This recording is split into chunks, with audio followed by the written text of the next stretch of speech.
Hey everyone, today we have an easy DIY. We're going to be replacing a toilet flapper. And the first thing we want to do is we're going to turn off the water and remove the tank lid. And here we can see where the problem is. The sealer is damaged, so the water just keeps running. So now we're going to unhook the chain and pop off the old flapper.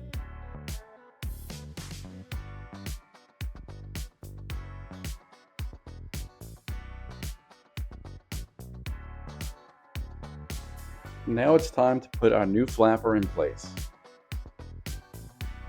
We're going to adjust the chain so there's a little slack, and now we can reconnect. And it really does just pop right back on.